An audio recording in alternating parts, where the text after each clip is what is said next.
பிரதமர் நரேந்திர மோடியின் 5 நாடுகளுக்கான சுற்றுப்பயணம் வெற்றிகரமாக நிறைவு பெற்றுள்ளது. இறுதிக்கட்டத்தை இத்தாலியில் வெற்றிகரமாக நிறைவு செய்த பிறகு இன்று காலை பிரதமர் புதுதில்லி வந்தடைந்தார். இத்தாலியில் இரு நாடுகளும் தங்களது உறவுகளை ஒரு சிறப்பு உத்திசார் கூட்டணி என்ற நிலைக்கு உயர்த்துவதாக அறிவித்தன. இது இருதரப்பு உறவுகளில் ஒரு முக்கிய முன்னேற்றத்தை குறிக்கிறது.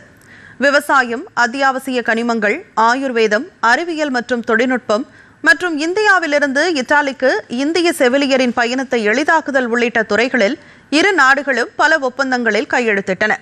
வரி குற்றங்கள், பண மோசடி மற்றும் பயங்கரவாத நிதியுதவியை கட்டுப்படுத்துவதற்கான புரிந்துணர்வு ஒப்பந்தங்களிலும் இரு நாடுகளும் கையெழுத்திட்டன.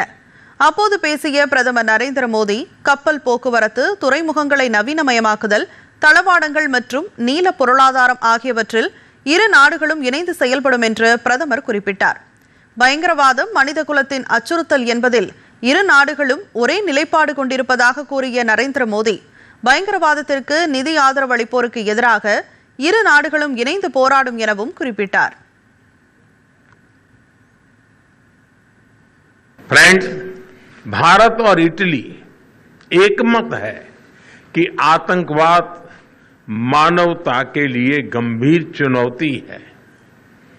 टेरर फाइनेंसिंग के खिलाफ हमारी साझा पहल ने पूरे विश्व के सामने एक महत्वपूर्ण उदाहरण प्रस्तुत किया है.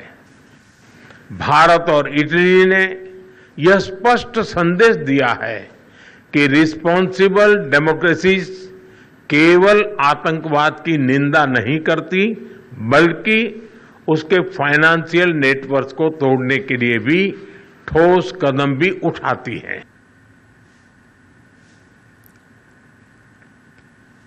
இதைத் தொடர்ந்து இத்தாலி அதிபர் செர்ஜோ மாத்ரெல்லாவையும் பிரதமர் சந்தித்து முக்கிய ஆலோசனை நடத்தினார்.